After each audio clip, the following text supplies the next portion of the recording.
What's going on, everybody? It's your guy Senpai Ry, and today we have a video featuring Haohmaru soloing False Conspiracy Yashiro with low to mid level stats.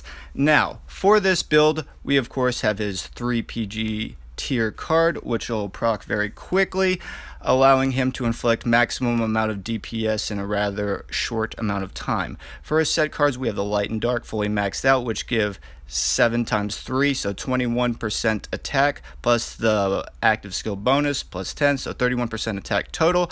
The Girls on the Beach, which increase crit damage and attack, and of course, the A Battle option card, which influence the attack stat and give 30% chance to inflict bleed, which is formed off of 30% of your attack stat.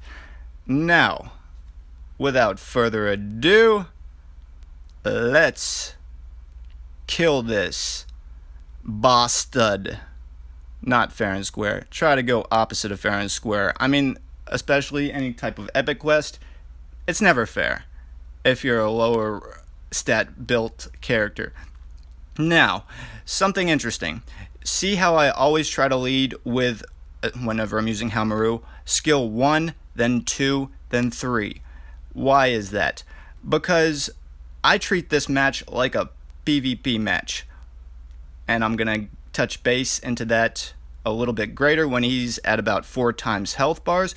But essentially, especially with Haohmaru, his skill 1 is amazing. It's got damage immunity and super armor, which all that factored in is essentially hyper armor, and it also increases your attack stat by 28%, which is huge. Now, his skill 2, the tornado effect, it's just extra damage. It's just DPS for PvE. It has a PvP exclusive where it can not allow your opponent to activate buffs from their active skills whenever you land an attack for 3 seconds. But as you see, we're opposite of PvP right now, and we're going to be moving right along. Okay. Also, you see whenever he has that little halo above his head, whenever he gets dizzy, that plays off of his protagonist level 3, which has a 10-second cooldown. And essentially at level 3, you have a 30% chance whenever hitting an enemy to inflict the stun effect for a good 2 seconds. And as stated, as a 10 second cooldown, which is relatively quickly, and it will proc pretty often. And whenever he has that, get your extra DPS in on the ground and try to end the battle as quickly as possible, you guys. Now, whenever you are also using protagonist level 3, it will also decrease target's attack by 16%, which is huge, so that'll help with your survivability. And see, he was just dizzy again.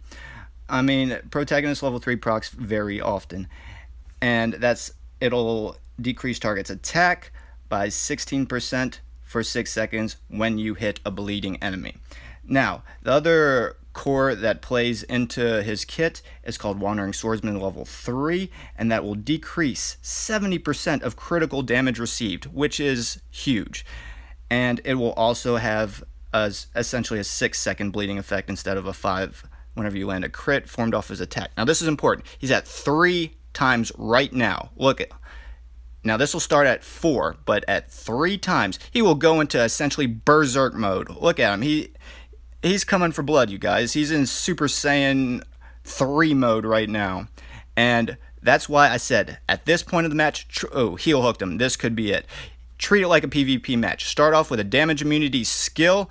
And he's even trying to buck me through the actual special move that I just cast on him.